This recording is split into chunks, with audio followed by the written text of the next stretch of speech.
I had a friend, Sean Weiss, who was Goldberg the goalie from the Mighty Ducks movies, and he was also in heavyweights. And he got a hold of Judd Apatow. He was like Sean was my first big supporter. And we did stand up together, and he got a hold of Judd Apatow and got me an audition for this after I heard about it. And we tried to get an audition for a couple weeks, and I had an audition and had 9 auditions for the part, and it was just crazy. Got it. Yeah, I had done one movie prior to this one, and it was called It's Kind of a Funny Story with Zach Galifianakis. And so originally they told me that I had too much experience to even audition because they wanted strictly unknowns only. But anyway, after some convincing, I decided to email Zach Galifianakis and ask him to put in a good word with Todd, and ended up coming back in and reading with Todd again and several more times, and eventually, finally, we all got cast. So I just did an open call over the internet. They saw like I don't know, thousands of people, so I don't know what I did that was so awesome, but I appreciate it.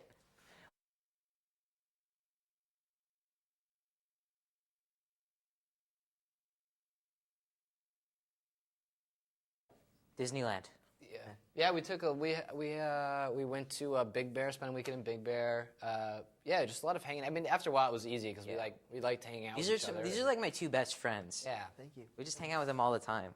We also had something in common where this was like a big thing for all of us, including Nima too. You know, it felt like a big break for all of us, and we kind of had that in common, so that really helped build the friendship. You know, you had something to relate to. So. Yeah, I mean, if one of us had been an established actor, the dynamic just would have been totally off. Yeah. So it was cool. So we're jumping off from the same point, like all of us. Deep end swimming, you know? Yeah.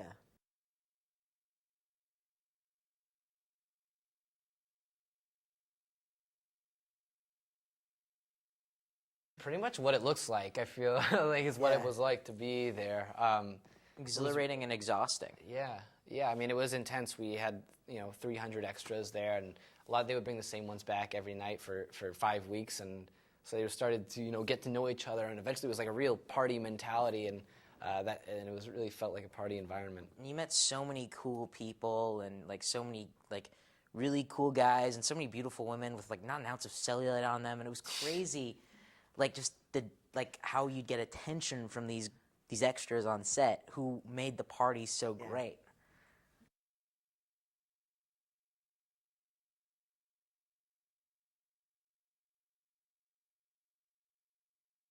One thing I thought was so funny when we were shooting it is this guy, and he's throwing up into the toilet, and then there's these kids that are just pissing like he's not even there into the toilet, like past his head or onto his head. Too far, man. It was just so real looking and disgusting. We just couldn't. I was just thinking about the one that they get in there, which was this dude hanging from the ceiling.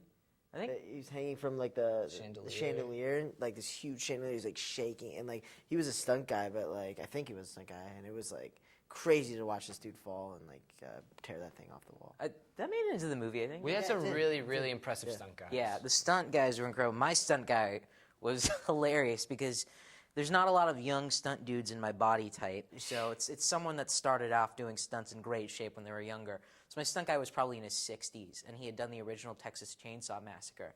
So seeing him put on the curly hair wig and falling off the treadmill and jumping off the house was really just pretty incredible. He was hilarious.